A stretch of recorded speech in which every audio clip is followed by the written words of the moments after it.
How's it going, Ebony? The fly. A fly. God, I hate Oh, flies. I hate flies. man, what a movie, dude. What a movie. Is is there anyone that was watching it for the first time? I've seen it so many times. Same. Jake? Oh, No, I've seen it. All right, great. I think this is one of those movies that really benefits from like a rewatch. Because every time I watch it one more time, I feel like I get more out of it. Um, so yeah, opening thoughts. What do you think, Tom? I like the history of the making of. To me, I've seen it back in the 80s when it first came out. Oh wow. Um, so yeah, it was mind blowing mostly because if you see the Vincent Price one, it's a little more raw and gory and Hmm. gooey, a lot of goo. Hmm. Um, Jeff Goldblum always rubbed me the wrong way. Why? But for this one, uh, that neurotic energy just sort of makes me anxious. And so The Fly was definitely one of those insane movies that I was like, oh, this is crazy. But as soon as I watched it, I watched the hell out of my VHS. Um, four and a half out of 5 stars, I would say. Jeff Wow. Goldblum just kills that role. He's believable. Uh, Nina Davis's character believable. Uh, uh, it's just yeah. I mean, it's just an incredible. John Getz character, awesome. Total What an arc douchebag. that guy has. We'll talk about that. Yeah, yeah. Um, Okay, so yeah, 4 out of 5, 4.5 out of 5, I guess. Yeah, Amazing, that's great, my take. strong rating. Jake, what are your opening thoughts? 5 out of 5. 5 out of 5? Fucking A. Oh, right on, right on. It's cool, man. It's creatures, it's makeup effects, it's on film. It's got a lot of good shit going for It's really Canadian too. It feels really Canadian. It's I'm not shot in sure why. Toronto. It's shot in Yeah, Toronto. there you go. And it's made by a Canadian, Made by a Canadian, yeah. made by two Canadians because I think Mark Irwin, the DP, is Canadian as I think well. so. I Yeah, think you're right. and yeah, it just feels so Canadian. Not sure why. It's Um, kind of wholesomely violent, if that's a way to that's put a it. very good way to put it. Wholesomely violent. It's I think, wholesomely violent. I think you Yeah, nailed down the Canadian vibe. yeah, But I think I'm with Jake there. Like for me, it's a 5 star movie. I feel like there's too many good things like working together. Starting with the length of this movie. Oh my God, it's so tight. It's like it's just a yeah, little over 90 minutes. Doesn't waste a beat. There is no fluff. Starts mid conversation, ends yeah. literally as the creature dies. Like Well, zero wait. I think that's David Cronenberg's sort of uh, modus operandi is Hmm. just to get in and get out. Like Dead it. Zone, get in, get out. You know, as soon as the main character dies, sorry to be a spoiler, in the Dead Zone, it's over. We're done.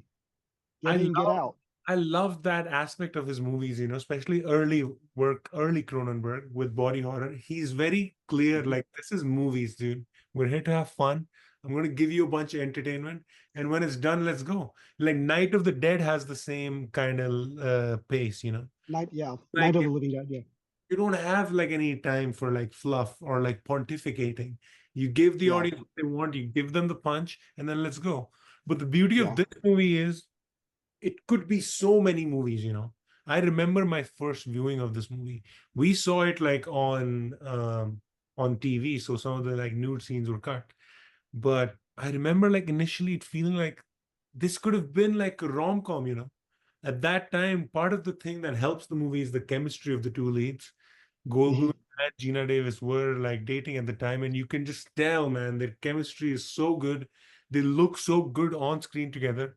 This was one of the things, that was coming up when we were casting our film. ev- David and Jack would have questions for the cast. My question was only one, how tall was the actress? Because like a lot of the times in casting, it really is about the look, how a person looks on screen together.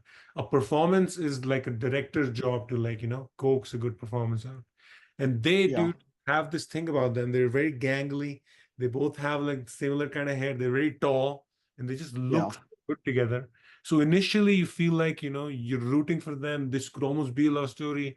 It turns like it's turning beautiful. They're making like plans about the future. He's like this awkward scientist type. She's like this tough, gritty like reporter. And so, there's a dynamic that's working. And then you know the Yeah. takes. Well, his ambition sort of gets the better of him, because he just it escalates and escalates. He can't stop. He's trying It's to almost break. like a The whole concept of teleportation is an incredible like launching point, right? mm, Like get here to get there, and then you're done. Like that's how fast you want to move. that's a great So observation. yeah. So yeah, It's I like love that idea. the whole idea of the his ambition getting the best of him. It's very Twilight Zone, where Is it's it Mhm. is it ambition or is it dopamine? Because he's turning into a fly. And as Well, he's turning into a fly, he's like merging with it on a cellular level. no, but before he And even gets you into can it, like kind of see his like progressive like sugar cravings, you hmm, know, as after the experiment goes wrong, it gets progressively more worse. That was a detail that I really liked was hmm. like just the subtle little like he's got a little bit of a sugar craving. Now he's got a little bit more. Now he's got so it's like is the ambition just magnified by his like brain chemicals going ape shit? well, prior to that, he's just sort of trying to uh, It's break a wall jealousy that that kind of you know. instigates it because she It gets Yeah. is. bitter from the ex and she wants to confront him because he's trying to paint her. He sends her the cover of the next article and he's trying to paint him in like a bad light. So she goes to confront him. He interprets that as like them having like a thing or something because he's supposed to be this awkward like scientist dude. And so he gets all drunk and stuff and gets careless and jumps into the machine without like checking, and a fly gets in there with him. That's the kind of Twilight Zone type of tragedy. It's like he almost has it all, if he doesn't do that one thing that night, That he one thing, yeah. girlfriend. Yeah. He has the breakthrough discovery. He's a good looking guy. Like he has everything lined up for him. And the movie, Yeah. the way it's shot, the way it's shot on film, that Canadian aesthetic, whatever it is, it's just there is something. It's very sweet in the beginning. It's like, oh, they could have it all, Yeah, Well, what that's makes what they oh, go ahead, Jake. I was gonna say for Tom and both of you, what makes it Canadian? Like when Tom said it's very Canadian, besides it being made by a Canadian, like what are some of those Something aspects visually? something about the vanilla style of the way they do things has like not so much of a it's like not so much of an American style from that era. If I can remember any horrors from the 80s, I don't know, Americans just seem more crass. They seem more classy, like it seems more intellectual for one. Hmm. Um, Not to downplay American horror from that era, but No, it's interesting. let's face it, Hellraiser and all that stuff is just super, you know, Yeah. gory. It's just, So the first time I in a bad saw way. this, the first time I saw this, I watched it around the same time as Beyond the Seventh Door, which was also shot in Toronto. And it also has kind of like, as far as the blocking and the dialogue and everything, the conversations have kind of Yeah, like that vibe that you're describing. It's very interesting. See, for me, yeah. I another mean, yeah. with Go ahead. American movies, just being by the virtue of being set in America and bigger cities, even the sound design, they're a little noisier. The characters are more louder, livelier. There's more like going on. One of the things I was noticing in this was, and maybe it's an artifact of the time, s- when it's when you have to add Foley, you become so specific with sound design. You only add stuff that's very essential to the scene, because, and it goes back to the same principle of digital versus film. Digital is a scientific representation of the world. It was done, it's good for like sports photography or animals, where you want to catch every detail.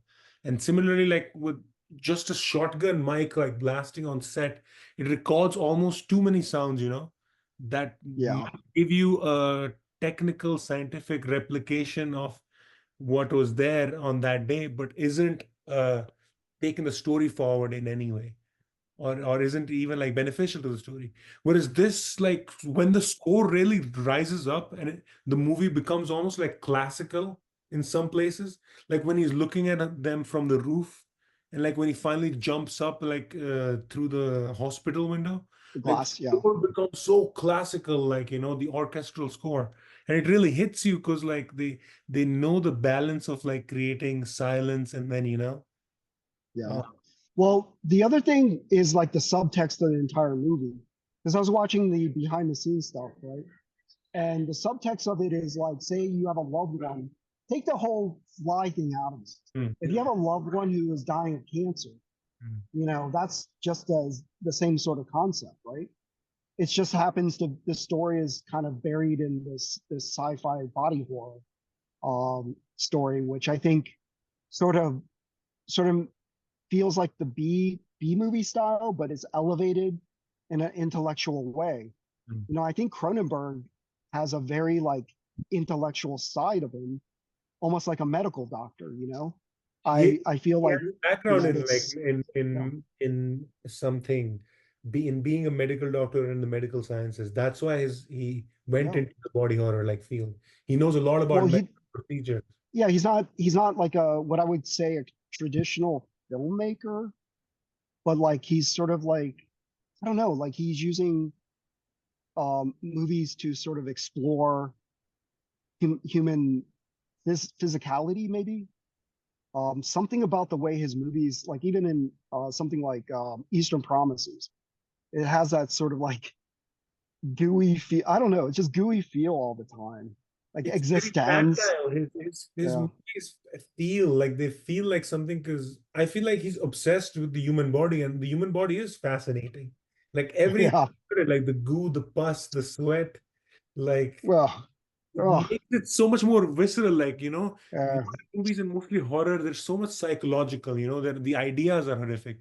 Here, dude, the horror is very real. It's a dude, yeah. flesh falling off, literally transforming into a fly. And like Do you being like on his food, that was fucking crazy.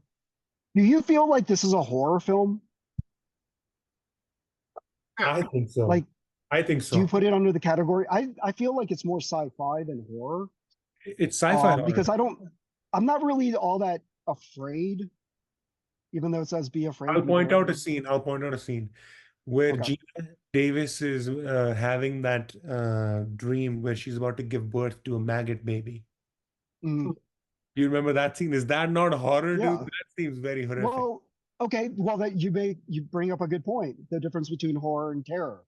Mm. Horror is wait. Somebody told me this one. Okay, horror is looking across the street and seeing your neighbor getting killed. Mm. Terror is when the killer turns and looks at you, right? Yeah, So yeah. I think, yeah, I guess this would fall better under horror than it would be terror. But it has a sci-fi element to it, like you said, Twilight Zone Yeah. kind of It can be sci-fi quality. horror, like it can be like an amalgam. I feel like there's in the middle of the sci-fi horror, I feel like there's a love story, like a romantic movie in there too, because it's sweet too. Even when he has like fucking jizz looking stuff all over his like shirt, and he's puking on his food. She goes and hugs him like right there. Like Yeah, she's feeling for him to all the that's way to love. the Yeah, end. Like, that's love. Yeah, she's like he's like fused with the teleport and he's crawling through it and she's like, I can't, yeah. it's like, dude. Well, they said like in some of the trivia, this is the 7 stages. He goes through the entire stage of dying of cancer. Denial, Mm. acceptance. At the end it's acceptance, but Mm. it's denial, regret, all these other things. All seven stages of it. And I was like, oh, as an adult, as a kid, you never see that. As an adult, I'm like, oh shit, that's awesome, you know? And they never play that up in the original Fly, obviously, because it's actually told from the point of view really of the woman in the original 58 Fly, Mm. you know? This one is like you said, a relationship, a romance story that just turns tragic. And it's melancholic in a way because the love is not gonna it's not gonna happen. She's pregnant with Some of the the same. alien, Yeah, it's just the fly, tragic. but yeah, everything about it. And meanwhile, in the back of your mind, you're thinking, ah, shit, he was trying to do something good, you know? Yeah, that's the thing. Like, you could almost have had it. The subversions in this movie are just top level, man. At the beginning, starts with this guy taking this lady to her house, you know? It's kind of Yeah, like awkward guy, could be anything, a warehouse. Turns like he has fucking two teleportation machines. Dude's cracked teleportation. Starts there, you know, could have been great, could be like the biggest story of her life. She has a boss who seems like the worst sleazebag ever, you know, yeah, like constantly talking like, oh, fucking, can we fuck at least? You're like, how is this dude ever redeemable? By the end of yeah. the movie, this sweet, charming scientist turns into like the gross fly who tried to like murder her, and the gross sleazebag becomes the hero. Somehow in this, Yes, yeah, like, yeah, he, yeah, he yeah, has an arc where he has a redemption arc. He turns good. yeah, Even while he's like fucking arm and leg is melting, he's trying to save the girl. It's like, yeah. wow. Yeah, the John Getz character has that sort of. He starts off as like a corporate douchebag, you know, because he's exploiting the system. You know, he wants to exploit the technology that Jeff No. Goldblum is trying to create. But also he's You a know, personal creep. Like, he shows up at her house, like is showering, like without yeah. telling. He's constantly Well, telling I her, think you know, can we fuck I. it? There's like a great dialogue where she says like, you don't get it. This is the biggest thing of Hey my man, onto something hey big. He's man, like, what? His cock? he's he's doing everything for her. He was friend zoned, friend zoned. I Yeah, feel for him. I feel for the, him totally. he's You know, incels before like incels were a thing. yeah, John Kent, exactly. the origin Poor story. bastard. Yeah. He Meanwhile, gets a Jeff great Goldblum's redemption getting. arc. Yeah, It's he like does. Yeah, that's yeah. it's almost like, girl, be careful. Like, you thought this guy was an asshole. Like, wait till you see meet Prince Charming. Well, in a lot of ways, I mean, John Getz's character was right, you know, in a lot of ways. And I was like, oh, well, you know, and then he ends up saving her. Um, yeah. And then, of Wow. course, she dies in Fly 2, which doesn't, you know, it's Wait, the they way it brought is. her back in Fly too? They brought actual Gina Davis? Yeah, it wasn't her, but because they die in the opening credits. Sorry Mm. to ruin it for people. But The Fly 2, I was so excited after watching The Fly like a gazillion times that I ended up watching The Fly 2 in the theater.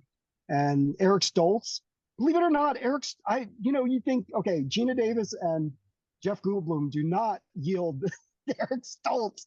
Okay, but I was listening to Jeff Goldblum's sort of patter in this movie, and believe it or not, Eric Stoltz's sort of delivery is very similar, Mm. and it's kind of cool because it's really uh, like he talks really fast, and basically how a fly is, you know, the jerky neck thing, but he has that sort of like rhythm to his speech that I was like, oh, of course, Eric Stoltz must have watched The Fly and just try to copy Jeff Goldblum's mannerisms, you know, must have. So let me ask you this. So Like, because I think you mentioned this before too. And this question is for you too, Jake. This movie seemed pretty believable, right? As preposterous as it was, like, you were like, you were into it. You were like, yeah, I'm with the story, right, fake. Jake? I mean, see, here's the thing with that is it's kind of hard. I mean, yeah, no, yeah. I Yeah, mean, Keith, Well, it you is a said? movie. the idea, I okay, go so but into the it. idea, Well, I go go into it ahead. like knowing that it's a movie. Like I go into every movie knowing it's a movie. So it's kind of like do I believe it within the context of the story? Yeah. Do I believe that I'm gonna like show up at some sort of wacky scientist dinner party and discover that he's making these transportation devices and eventually merges himself in with a fly and like the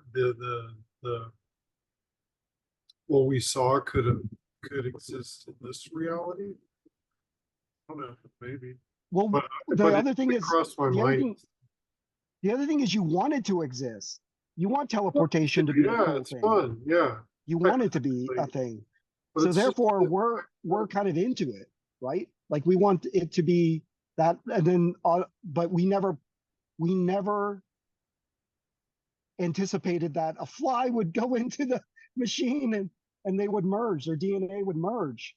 And they made it believable because you saw all the science behind it too, where the Mhm. machine starts kicking out data and we're like, oh shit, this is going to be bad. This is I'll going to be say bad. there's one more element that makes it believable, and it's the conviction of the director. Because if Okay. you really start to like think about it, it kind of falls apart. It's this gangly dude who's managed to like make two fucking teleportation devices just by himself, doesn't have anybody, somehow works with like two baboons he's trained. One of them he's sacrificed into the machine. Oof. Machine that he keeps like working on, like, with the most like basic ass 80s computer that also has like voice recognition on it. That Like baboon was untrained, never by the way. never once in the movie do they involve like the cops or the doctors, Dude is like Right. literally transforming into another creature. And Gina Davis is never like, maybe I Yeah. should call the ambulance, The He goes fucking to Yeah. like some dude, shady doctor, some shady abortion dude, doctor. the other dude watches Yeah. Yeah. Yeah. watches like a fucking fly creature break through a hospital window, and he's like, I don't need to call the cops. I'm an 80s man. I'm gonna Yeah. grab a shotgun and I'm gonna do this take I'm myself. gonna take care I'm gonna take care of this shit myself. Dude, men Hell were yeah, men John back in the Getz. 80s, dude. Hell Fucking, yeah, John they didn't Getz. get this. They Yeah. were no snitches, dude. They fucking Yeah. did shit, handle shit by themselves. Oh man. So I mean the teleportation devices are really cool too. They Those are little amazing. The pods. whole fog Pods are fog great. idea is fucking beautiful. It's great. Yeah. The So inside what out monkey. so the behind the scenes stuff was pretty interesting just watching it, just because the DP was talking about also it gradually becoming harsher and harsher in terms of the lighting. So in the beginning, it's this romanticized Mm. love story, like you said, and the fantastical side of science of moving particles from one side to the other. Yeah. And in our mind, we're like, "Ooh, this is great." And then as it gets harsher and harsher, it becomes harder lighting. It becomes more shadowy. It becomes almost film noir, shafts of light, all that stuff. So yeah, it's psychologically they played that part into it as well, which is beautiful, absolutely beautiful. Yeah, and the creature design. Jake, do you want to talk a bit Oh about my that? god, oh my god, yeah. Mm, what did I read? I pulled up somewhere they were talking. This was interesting. It took I don't know which if it was every stage or just the end stages. But there was a factoid floating around that it takes 5 hours to apply each day, and it was 5 pounds of makeup. So I was like, I wonder how often they've done it. They did it, how many days they shot it, things like that. But it actually brought up a really interesting point that, you know, these things are achievable. Like make these elaborate makeup effects are totally achievable, but you have to budget. You have to realize, like, yeah, it takes like 5 hours to apply, but then you also have to allocate, about like hypothetically an hour or more Move. for removal. And then when you factor all that in, you're like, okay, how much time in an 8 hour day do I have to shoot? You know, minus lunch and breaks. And it's almost zero. I mean, it's like one or two. So it's almost like you have to, if you're going to do these types of things, you have to know like how long things are going to take to apply, how long they're going to take to be removed, how much time you actually have to shoot with it, and whether or Yeah. not that's going to push you into overtime. And Also, like the yeah, also the different because they have to shoot out of order. Like where are they in the movie, right? So they have yeah, to keep that consistent as well, which is God a nightmare. This who was the guy? Chris Wallace, I think. Yeah, What was the yeah, special Chris effects Wallace. guy? Yeah, Yeah, he was the guy who actually did all that Gremlins guy. effects. Incredible, right?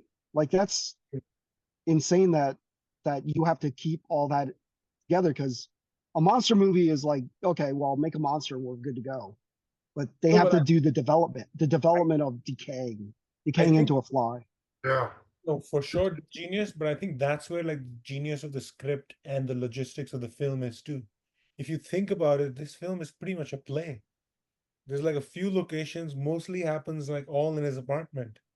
Yeah, Staged in like yeah. one nice location, like then you can really focus, you know. You really it's got that kind of student film mentality where they really like kind of spend their big bucks on the makeup, focus on that location, shoot the shit out of it, you know? Mhm. I like the sort of small things that they played into being a fly. For instance, the insatiable need for sugar Mm. and the sort of like it just amped up Jeff Goldblum's rhythm of his speech, which was He's insane. also doing little It's things already with his like fast. head. The ticks, yeah. And Jeff Goldblum was talking about also as he's slowly becoming the fly's DNA is taking over his own body. You can hear him actually physically through his voice in pain as he's like Yeah, yeah. trying to yeah. It's like that kind of stuff, but you also again have to keep that consistent. My mind is like overwhelmed by even thinking how at what point do you what how extreme is your acting to that point, right? Because they shoot out of order again, right? So they don't even know, or he had to keep track of what level he's at what level pain the fly is taking over his DNA. You know, it's insane. Like he was able to keep that consistent, and it was a natural progression into the monster. You know, I didn't know that it was an allegory for cancer. I heard it well, was it's to them because it's an allegory for any disease. It's for Okay. any disease, it was is in what the they 80s, whatever was say. happening in that time. Yeah. Yeah. Well, I mean, if it probably closer to the AIDS just because of it was already yeah it was the 80s, but also because of the like the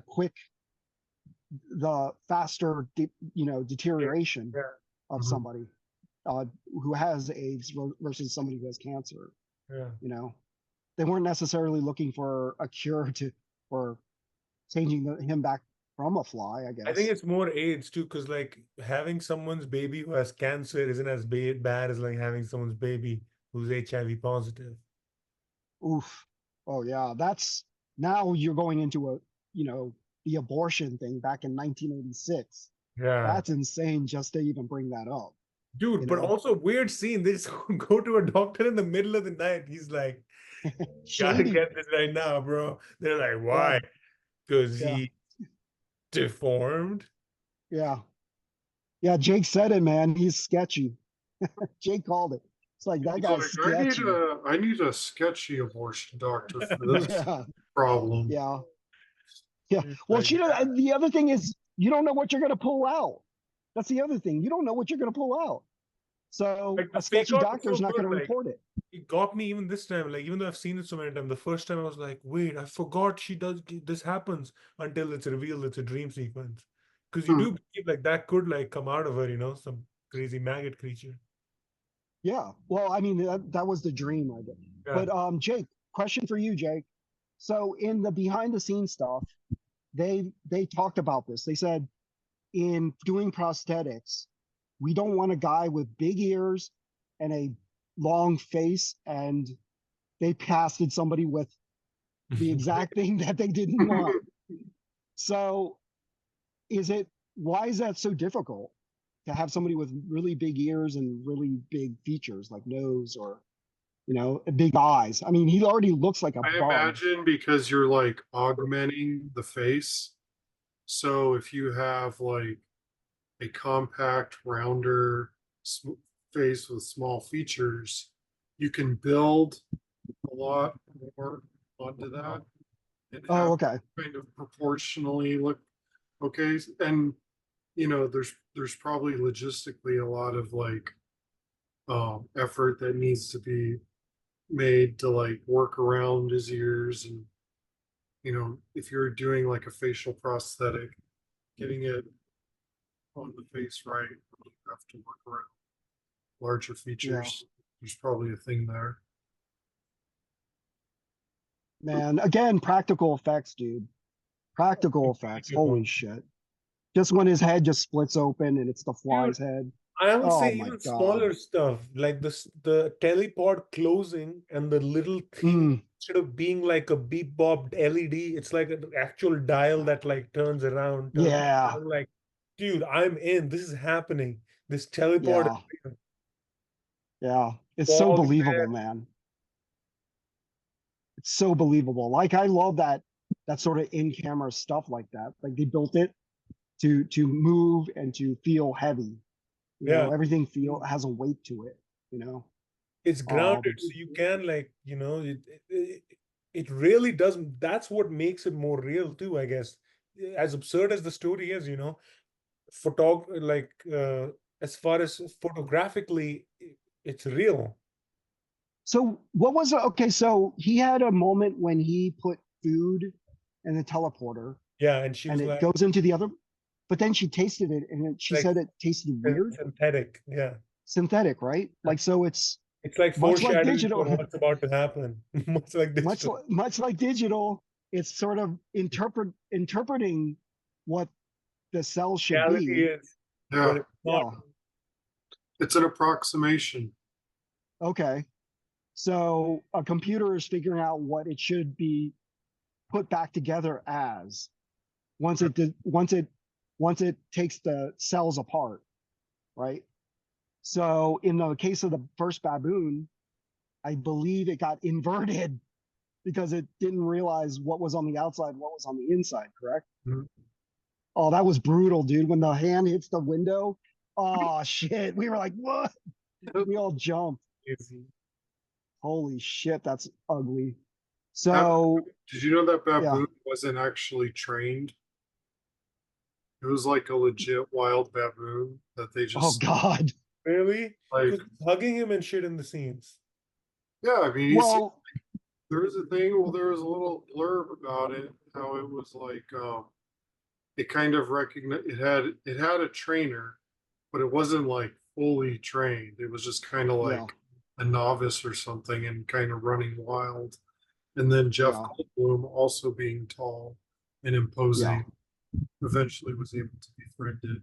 Tame it. Yeah, he kind of became the alpha in that Yeah, to the baboons, Wow. right? So they knew he was in charge yes. because yeah, they could easily tear him apart or, Have you guys get ever shot with crazy. animals on set? What's that? Have you ever shot with animals on set? Nothing beyond a dog. Only dogs. Okay. Have you? Um, dogs, cats, horses. Oh, wow. I guess I've shot with horses too.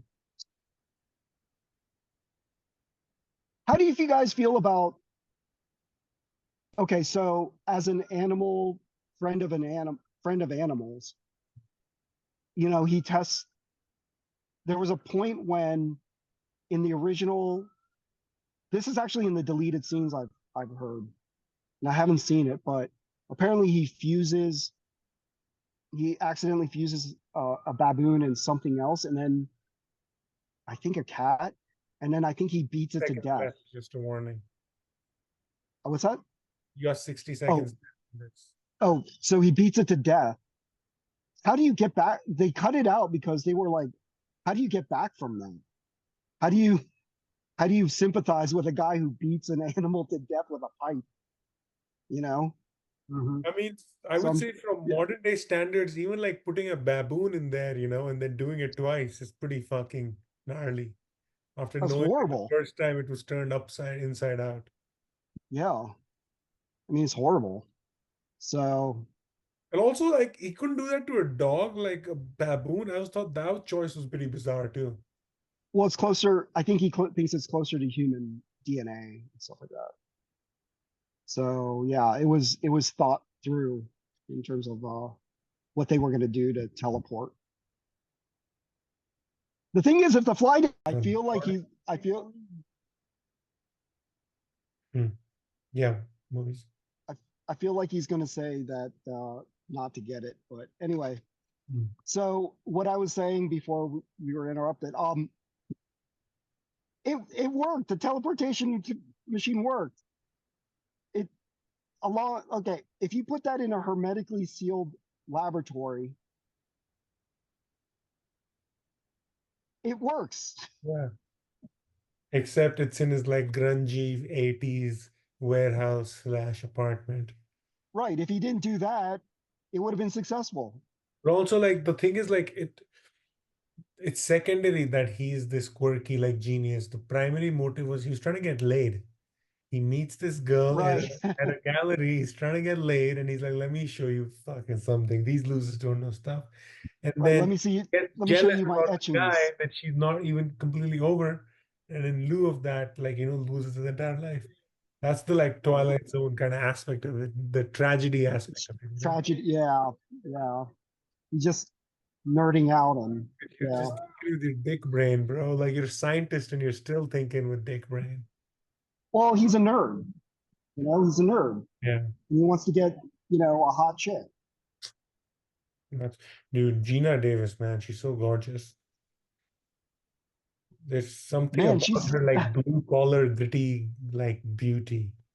I saw her at the screening of Fight Club at the Cinerama Dome Mhm. back in the 90s, and she is Oh, big.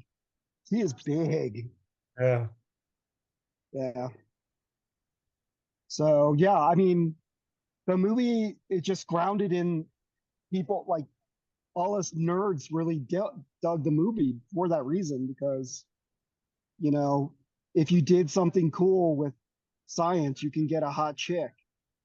You know, Dude, even the scene so where he's like I saw like a lot of like later superhero movies borrowing from this.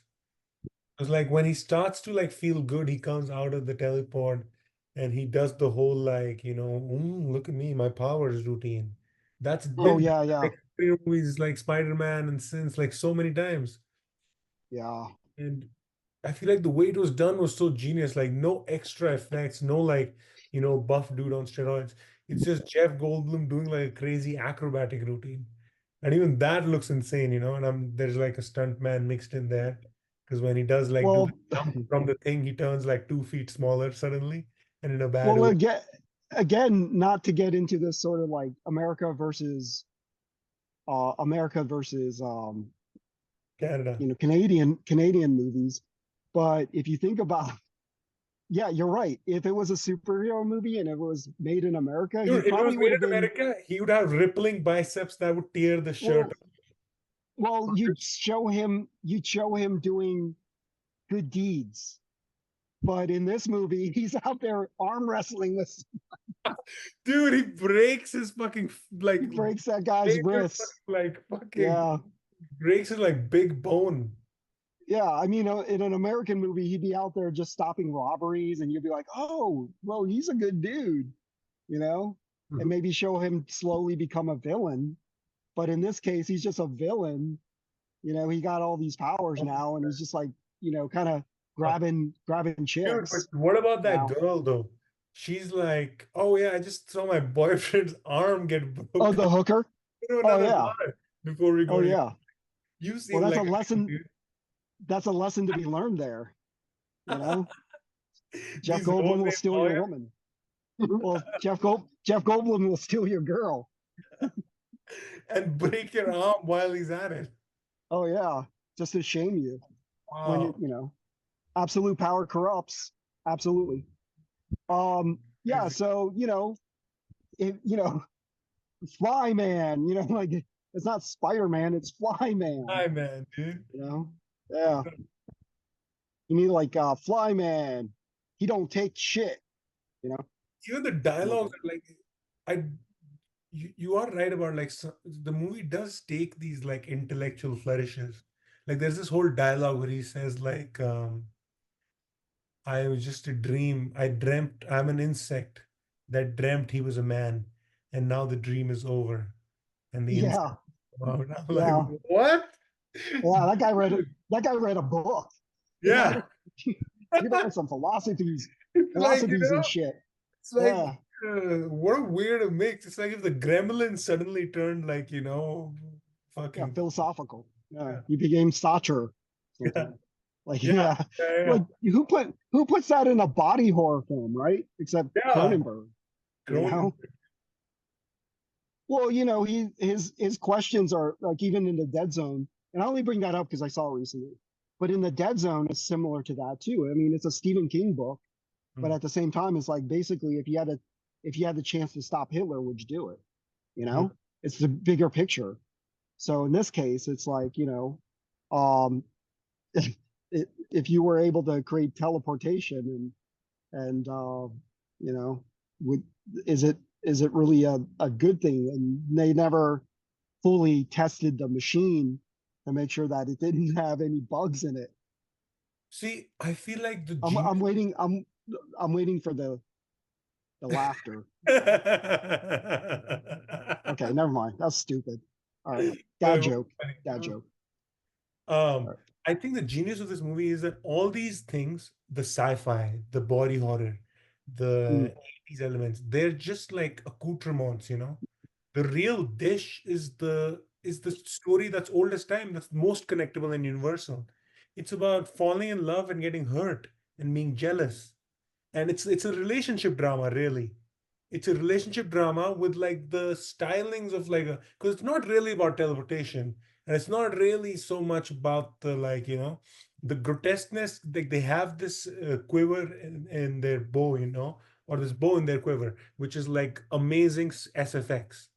But that's not why the story hits you. It hits you because you feel emotionally for these characters. Like Gina Davis really seems to like love this guy and is in like this tragic place. Like Seth Brundle, like behind the grossness, is like a good kind of guy. He's not a bad dude. he's a good dude. Yeah. Do good Well, I stuff. mean, okay, so the bigger picture is the love carries through disease. Like if you, it's unconditional, in that sense where she suffers his deterioration with him and sticks by him, which is really like highly romantic.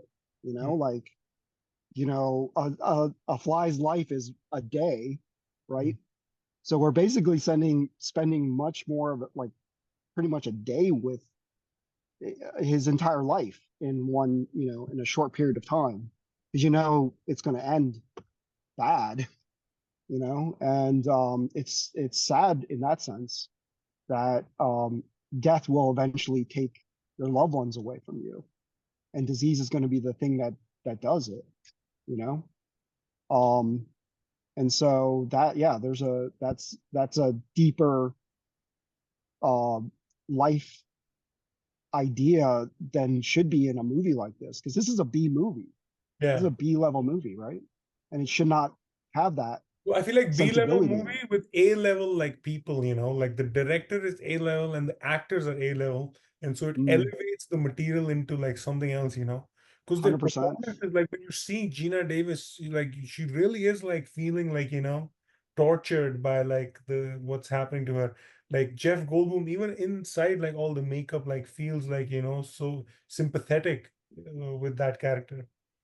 Do you you mentioned the fact that this is an 80s style movie. Do you feel like this is an 80s movie? Like, something when I think of 80s movies, obviously Back to the Future, even Aliens has an 80s feel to it. This movie feels almost timeless to me. I don't get the sort of like 80s tropes or anything. It doesn't have an 80s soundtrack, It's very classical True. soundtrack. So to me, this doesn't sort of stink of like typical 80s style movies. Dude, I'll Um, tell you the elements that are 80s for me. Starts with the mm, hair. It's like you okay. can't tell who has the bigger fro, like Jeff Goldblum or Gina Davis. They both Those are all perms, have my man. hair. Perms. Yeah. And Jeff Goldblum's sperm is a little more fabulous than Gina Davis's, honestly. There's that.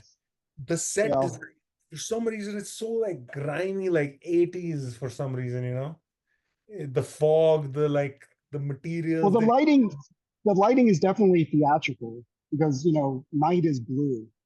And for the most part, everyone's sort of stepping back from the blue nights, you know. That's more sort of stage we're stage night. So yeah, there's a fantastical 80s-ness to that, and smoke, obviously. And but it's still sort of like so intellectual to me, much more so than say Highlander, Mm. as Highlander's 80s out the ass. I That's a put music this in, video. like when I think of The Fly, I think of The Thing. Like that's my 80s, or like was Big Trouble in Little China, is that 80s or 90s? Yeah, that's 84, So 1984. that's when I think 80s, like those are the images that come to my mind, like Flash Gordon, Mm. like. Flash Gordon may be a little bit further back, maybe 70, maybe right on 80, 79, 80, maybe 78 through 80. I forget. But yeah, that's, well, the soundtrack, I mean, Queen for Flash Gordon is very 80s to me, you know? So it doesn't have a soundtrack that kind of, to me, grounds it in the 80s for The Fly, you know? Do you think, okay, so you guys think that people mention this in the same conversation as the greatest 80s sci-fi horror, like The Thing, for instance? I think so. Jake, what do you So think? that would all you would say that that would come up in a conversation. Yeah, I think if you Like somebody would in always general, mention The I think if Fly. it came up, if you started speaking about body horror, like The Fly would be like up there on anyone's like list. Or like greatest horror movies of the 80s, like The Fly would come up for sure. I feel like it's underrated, if Well, anything. there's a lot of good ones. It's a hard one. It's the Terminator. And Yeah, like I don't hear that in conversation very often. It's like The Fly is the greatest horror because when you mention The Thing, people come out of the woodwork, to talk about The Thing. hmm, Really, Obviously, I've heard a lot of stuff about The Fly. I guess like yeah, I mean, I do. for a Obviously, particular I fan do. club. Because like wasn't The Fly like it was supposed to be one of those movies, like that grosses you out. Like it was famous for that. Like it was like one of those, it's like a big VHS hit movie. It's like one of those movies you tell your buddies, like, dude, watch this. I mean, it That's how my again, dad like showed it to me. it doesn't, like it's not really I don't know, it just doesn't have that legendary quality. To me, it does in that sense, like I know it as a kid, but it doesn't have that sort of like cultish feel because it's not so bad it's good, and it's not that level of good where people just constantly talk about it every year on their list. I Yeah, just don't hear it. I think it is that level of great. I think people are missing out on like a I'm gem. I'm saying that's the quality. Forget the quality. Let's talk about the people who actually just bring up things like that. If I mention The Fly, yeah, of course they'll be like, "Oh yeah, I forgot about that." And I think that has to do with maybe Goldblum and Gina Davis didn't necessarily. They sort of faded out in 2024. Like Mm. Gina Davis sort of been on her own thing, and Jeff Goldblum is in the Jurassic World stuff and the commercials for AT&T or T-Mobile or I feel whatever, or like this something. caricature that he does, like he became eventually Jeff Goldblum became a caricature of himself too. But the Sure, yeah. thing that he's doing in this movie, he's doing a similar thing in Jurassic Park too.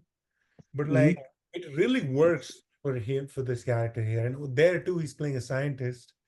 But in Hmm. this case, like this kind of eccentric, the way he talks, like he's kind of shy, kind of awkward. It really works for this character. Well, he always seems to be the smartest guy in the room, Right. even in Independence Day.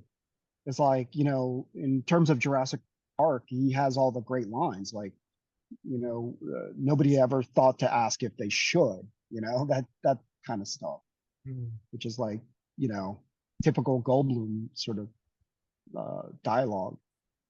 But in terms There's of something like, about like stars do make movies rewatchable in some ways, you know. Like also like length helps. Like it's so tight, but like this was giving me like weirdly I want to draw like a parallel to like Rear Window, you know. mm, Jimmy Stewart in Rear Window, like, that is also a movie with a combination of like a great director and a great concept. But I can rewatch that movie like infinitely. It's so well structured. It never like, does you wrong. You can start it anywhere. I can like watch it at any time. It just delivers, you know. The beats are right there. It's like a good piece of music. Everything is set. And I feel like The Fly is like that for a horror movie, you know. It mm. just do it's you quick, it's in, it's out, it's fun. do you feel that Jeff Goldblum is a movie star? 100%. Yeah, Okay. You, Jake? yeah. Okay. What makes him bankable? What makes him a movie star? I think it's his humor and his personality.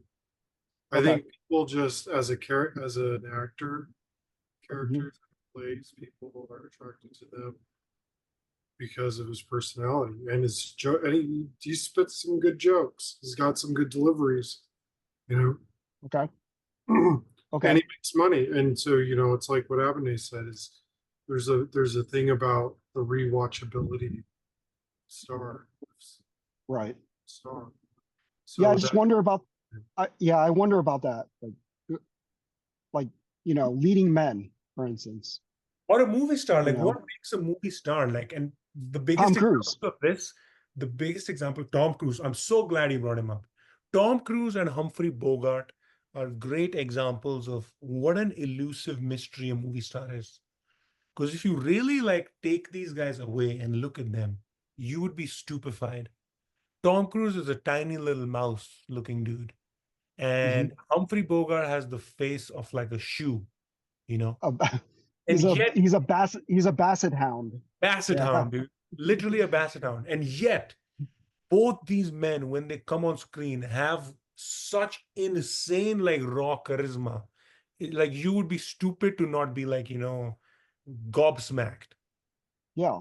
It's like, what is, So what is this thing that they're pulling into? What is that source? What is that ephemeral quality, so X so factor? does so that's the question. Jeff Goldblum has this quality, you're saying. One, without a doubt, he has it. He's so, and that star quality is what makes them watchable. That Hmm. star quality is what takes them in mediocre products and elevates them to, like high art. Like there's something, and if I could like pinpoint it, then I'd fucking like be able to convert it. But I do know when I see it. And it's not Yeah. one thing. It's some kind of delusional belief in yourself. It's like a Bollywood actor once famously said, what's the difference between a star and an actor? And an actor can do any role, Hmm. He like mold himself into any role and he'll do like whatever the part is. A star goes like, I am doing this role. Like I'm walking through this window door. I'm picking up this glass. They are like the first, in service of their own myth. Like Yeah. Tom Cruise is a worker who works for the Tom Cruise myth, just like Humphrey Bogart does. And Cary Grant is Mm. the best example of that. He created Cary Grant, the persona. It's Yeah. like in some ways, like my modern example is Kanye West. A star is like a created persona. It's not a real person. Like Mm. Tom Cruise doesn't exist, but Tom Cruise, wow, On what a screen, yeah. character. Well, it's so weird because if you see Tom Cruise like on screen, you're just like, it's a really good looking dude. And And Humphrey Bogart is not. Yet they still carry the same weight on screen. And Dude, you I feel like know, on it's screen he does weird. though. You see Humphrey Bogart in The Big Sleep or like, as Philip Marlowe, and you can But he almost isn't. convince He yourself is. that he's good looking. When you're looking at But him through the eyes of like a Lauren Bacall, you're like, dude, he might just be. And he's spitting those dialogues and he's doing those monologues. And that's where the magic of movie making is working. Like in but real time, traditionally, yeah. But traditionally speaking, if you he put doesn't them have the together, features. No. what is it? What is it about both of them that have this separate? It's weird, right? Like there's Like something. when the things come together, when the background music, the lighting, the costume, the right lens choice, and the right dialogue delivery, when all these things, these stars kind of align, dude, I I genuinely believe like true magic happens. Yeah, And I'm always impressed with the person who found those people. You know, there's because magic in that. there's 100,000 good-looking people in the country, and for some reason, these guys just stand out. But Somebody also found that Jeff system, Goldblum. I feel like is fading now. Like, do you feel like stars like come up There like are that? no stars. Yeah, there are no stars. They're done. This mystery is gone too. Like you didn't know like Mm, life of Humphrey yes. Bogart like in his time. And Yeah. in that time when there was no other media, like you only saw them like as 40 feet like gods. It does something to your perception when you only look at someone, that elevated. Yeah, yeah, that's true. Like Like if you see every it in the nook and theater, cranny of their face, every like little like inch of his basset hound face becomes like so monumental. mm, yeah, Where, iconic. where, Yeah, where iconic, dude. It's yeah, an interesting yeah, looking face. Like there's so much yeah. happening there Sure. compared to Yeah. like someone more traditionally good looking. And Like these Brad Pitt. Brad Pitt is interesting in his own like way. I feel like he's another like star type of like figure. But I would say like some of his contemporaries, like the Clifton Andrews or whatever, some of those guys who never really became like stars, but like were Mm, good looking, you know, yeah. didn't have Well, that X they factor. consider people who have, because to me, Jeff Goldblum's more of a character actor, um, versus a leading man. But the thing is, the character actor always, like Steve Buscemi, a character actor will consistently work because it's character actors to me is when you see the screen, you go, hey, it's that guy. Something about them just sort of like pops out. And Steve Buscemi became that guy. If you look at that guy, you go, hey, that They're dude, like the potato of Michael the Shannon. acting world. You can put potato in everything, and they work. They'll be the most interesting thing in the Yeah, in the movie yeah. because they have an interesting face. But like also, Philip Seymour Hoffman. like, and I think, well, oh, definitely Philip Seymour Hoffman. So then or John C. Riley. Mm. But I feel Jeff Goldblum falls under that category. I think Jeff Goldblum is he's that. in another category. Jeff Goldblum is probably in that Brad Pitt category where it's like a character actor trapped in the body of a leading man. Dude, Jeff Mm, Goldblum doesn't look sloppy in this movie, dude. He looks like the Vitruvian man's figure. Like he is fucking has abs. He's like toned. Like yeah, he looks good. Like similarly with Brad Pitt, I mean, he's like a fucking enigma, which is what makes yeah, him like watchable. Brad Pitt is in that kind of Brando type of zone. yeah. The thing with Jeff Goldblum is he's very. They try to push him as a leading man in the 80s. Mhm. Into the Night, Vibes. They just gave him lead role after lead role, and he just didn't. I don't think he got the same superstardom Because as I feel somebody like like Tom he Cruise. doesn't fit that mold. He's too quirky to fit that 80s. That's what I'm saying. Heroes in the That's what I'm 80s were saying. like Stallone and Schwarzenegger and Van Yeah, Damme. I yeah, yeah, exactly. I mean, they're not. 100%. He doesn't fit that. But that's what it is. Like he eventually, I think, carved his own like niche. Like he is Jeff Goldblum. He's that quirky character that now we celebrate so much. Now it's almost Yeah, done. Like now almost the rebellious thing to do is to be like a fucking plain dude and like just yeah, a normal yeah. cadence. Quirky to have the Everyone is quirky features. everyone is so Yeah, quirky. No, now good. the quirky dude is like, the guy who's just talks very normal and does have like has his real hair color. and is just fucking like a technician. Good. Well, good, because I mean, to me, that's more of a real person than a Tom Cruise, you know. But at the same time, we don't have movie stars anymore, and that's strange to like Mel Gibson, for instance. I mean, he's a stunningly good-looking dude, and he's still able to play every man, you know. Like Tom Cruise is put in roles where it's strange, like Born on the Fourth of July. Uh, what I've been told in terms of stars is even They if you always see him in a feel like role, they're the same person. They're playing like it's like Tom Cruise in that yeah, role. You can it's never. Tom Cruise in that role, yeah. But I think that's a shame that Tom Cruise has never gotten the recognition because they think that it's so easy for him. You know, he should have won for Magnolia, to Yeah, be honest. Like, Magnolia, he kind of disappears. I feel like in some of these, like even for what it's he worth, he tries his best in Eyes Wide Shut, dude. tries He's his surrendering best. to it. Yeah, dude, there's so many roles that he should be nominated at No least, credit right? for For Thunder. Academy Award. Tropic Thunder, yeah, dude. Tropic Like, Thunder. Dude, he it disappears. should have been nominated for, even a supporting actor in that. He should have won for that, Yeah. Even right? like what's But the they the think it Aaron Sorkin movie? Um, Lions for Few Good Lambs. Men. A Few Good Men. Oh, Few Good Men, yeah, Dude, he's great in dude, that. and or Rain Man. I was like, Rain Man, dude, he is what so the good in fuck? Rain Man. I think The, everyone gave Hollywood Dustin hates Hoffman him. the attention because like he was doing the classic like Oscar bait, but I feel like Yeah, Tom yeah, does great yeah. work in that movie. Do you think Jeff Goldblum should have been nominated for this movie for an Academy Award? I do. Wow. Absolutely do. Yeah. Yes, absolutely do. Yeah, if it wasn't a Fly movie, he should have been nominated. Because like some of the stuff he says, like is like so B movie. He's like he's turned into a fly now, and he's like, oh, I think our DNAs they synced. Me and the fly, we weren't even properly introduced, and we mated. Yeah, Dude, you that's a good line. jokey over here. Yes, I love it. Like, or he's having tea and he's just spooning the sugar on top Yeah, of the yeah. coffee. It's like, dude, and he's also vomiting words the entire time. I'm like, oh my god, this guy. And apparently, that was all um, soft improv. Basically, the lines were there, but he's just Ad-libbing going stuff. around, yeah, ad-libbing a bunch of that stuff.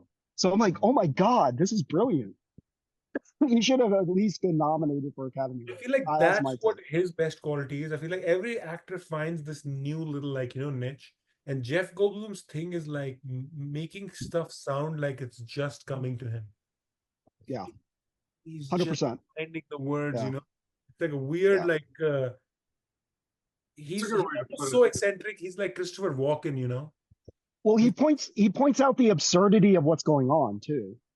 Yeah, He points yeah. it out, and with obviously humor, and I love that part of it, where he's just like, well, this Yeah, even machine when is he's just, climbing on the wall, he's like, "Oh, look what we have here." He like looks at his shirt. He's like, at that point, yeah, he's accepted it a little more.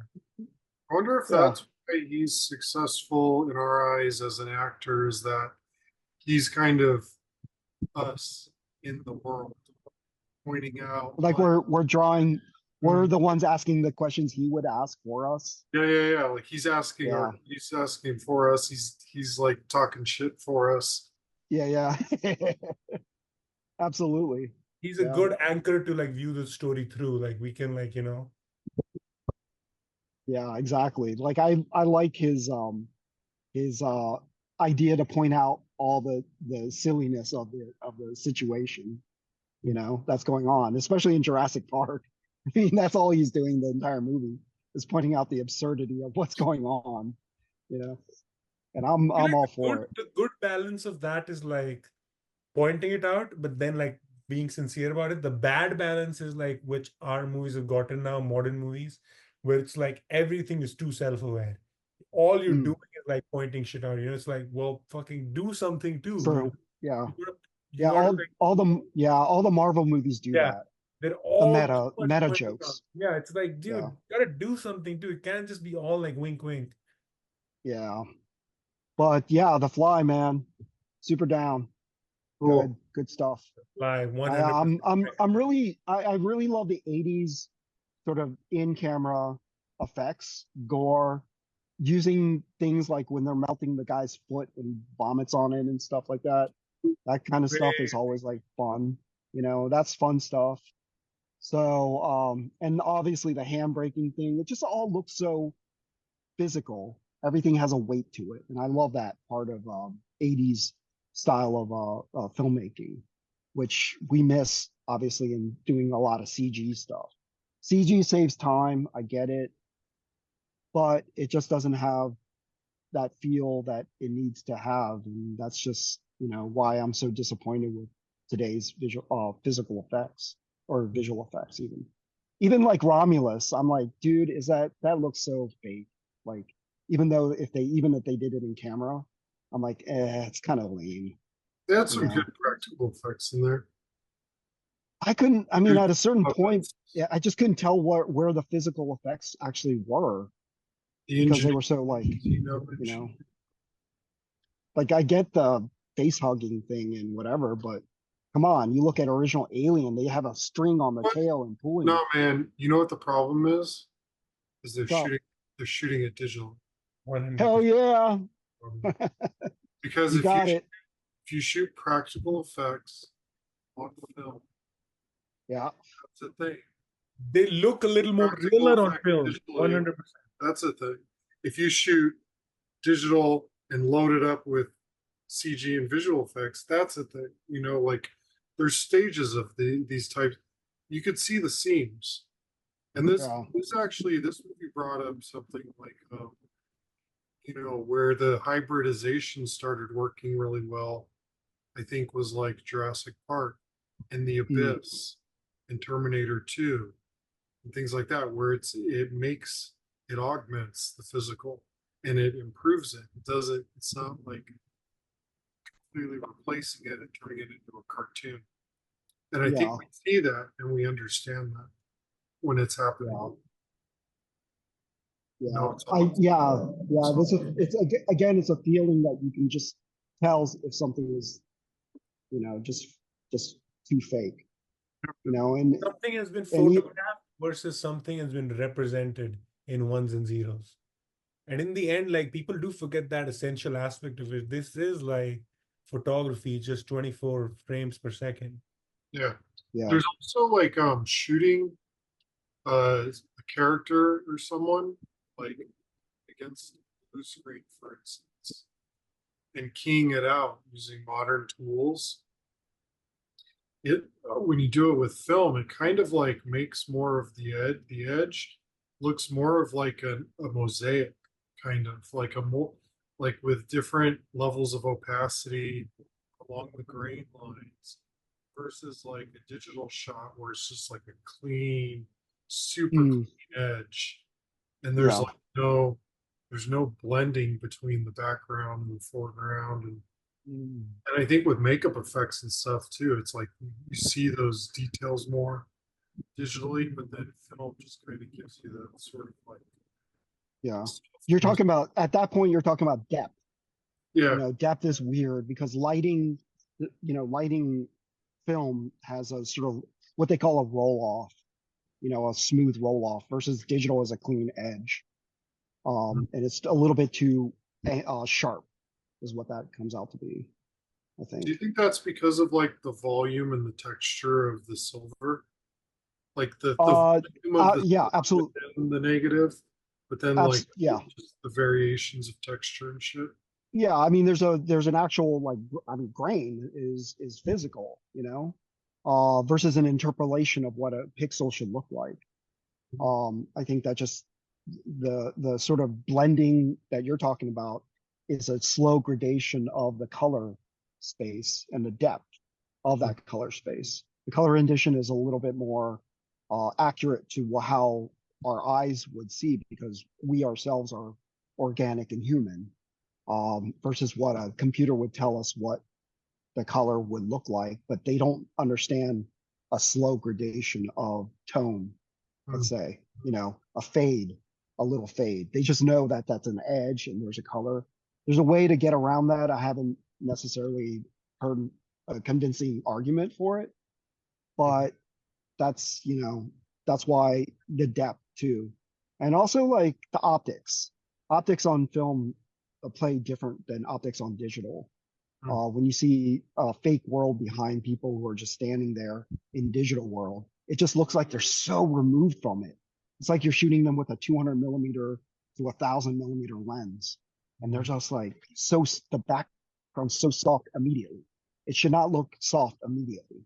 The optics don't feel that the optics don't register properly to me as real if you have it just right here is they're out of focus, and then you see the background, you know. So that's just my take on it. And that's how I know when something's fake. How much time we got? Getting close to the end. Oh, here. yeah. Yeah, dude. Minute and a half. All right. So we did it, man. The Fly. Dude, I think the fly Any, at the end turns out to be a great metaphor for the film digital debate. It's like have you break. seen The Fly? I know you haven't seen The Fly 2, but Jake, have you seen The Fly 2? No. Okay. It's not a good movie. Actually, over here. It's actually a bad movie. But I appreciate the fact that they try to incorporate the first movie into it as much as they can. I'll add it to the list. All right, so what's everyone's pick for next week? Oh, shit. I haven't thought about You it. can think about it. I'll go ahead and say Big Trouble in Little China. Dude, I was gonna pick that. Ah, damn it. Okay, I'll pick a different one then. No, it's okay. You pick it. I'll pick something else. Okay. Right. Less than a minute, Jake. Do you got a choice, or do you want time to think about it? Oh, dang. I don't want time. They had much thought into it. How about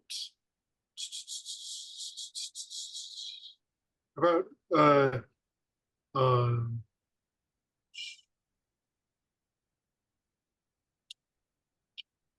how much time do I got? I mean, we don't know. It could end anytime. Gonna really shake the pillars of heaven. Oh, how about heat? How about heat? Heat. Okay, all right. Heat. Keep it simple. Damn. All right.